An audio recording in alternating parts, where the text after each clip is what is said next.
Madame raconte des histoires. Bonjour et bienvenue à toi chez Madame raconte des histoires.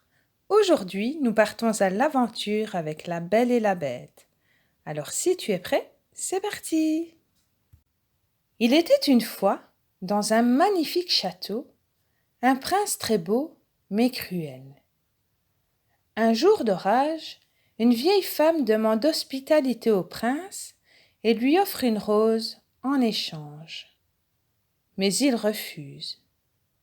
Pour le punir, la vieille femme, qui est en réalité une fée, le transforme en une bête affreuse et jette un sort sur tout le château. Pour reprendre forme humaine, le prince doit aimer et se faire aimer d'une jeune fille avant que le dernier pétale de la rose ne tombe. Sinon, il restera une bête pour toujours. La fée lui laisse un miroir magique.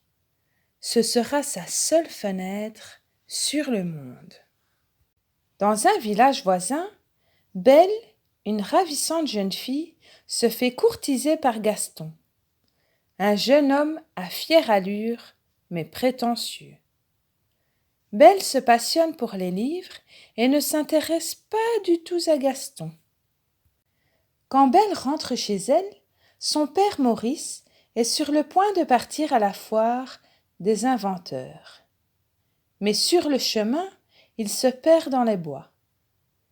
Des loups féroces encerclent le pauvre homme et font fuir son cheval. Maurice réussit à se glisser derrière les grilles d'un vieux château. Quand il pénètre à l'intérieur, il découvre avec stupéfaction que tout est enchanté.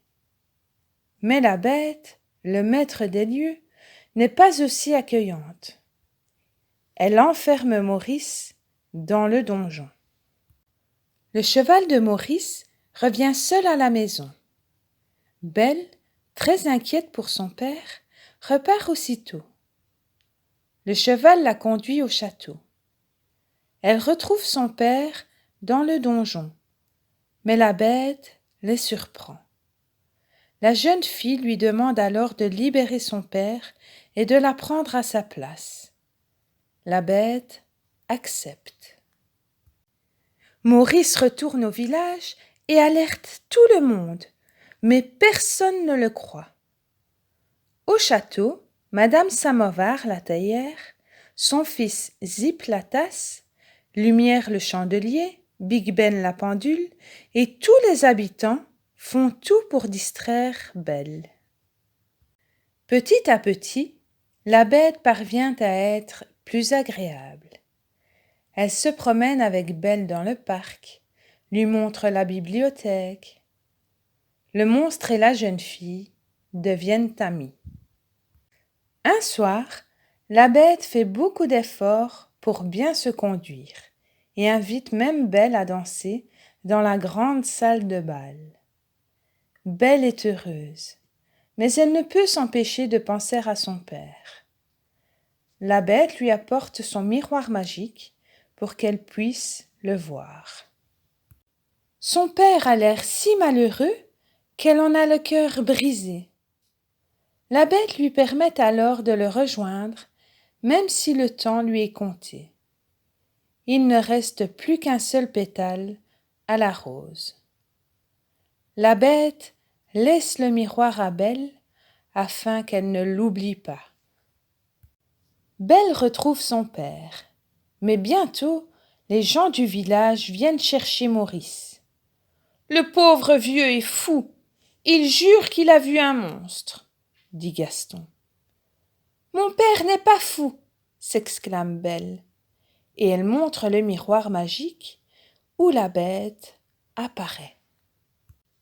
Les gens du village se rendent au château pour tuer la bête. Belle n'a pas le temps de la prévenir. Gaston arrive avant elle et blesse le monstre. Celui-ci frappe Gaston avant de s'écrouler. Belle se précipite. « Non, non, je ne veux pas que vous mouriez. Je vous aime. » dit-elle en lui donnant un baiser. Le baiser de Belle et ses paroles d'amour brisent la malédiction. La bête se transforme en un jeune prince. Il raconte à Belle l'histoire de la sorcière et de son sortilège. Tout le monde dans le château retrouve sa forme humaine. Peu de temps après, le prince et Belle se marient et vivent heureux à jamais. Si tu as aimé cette histoire, n'oublie pas de mettre un gros pouce bleu et de t'abonner à la chaîne. Gros bisous, à bientôt!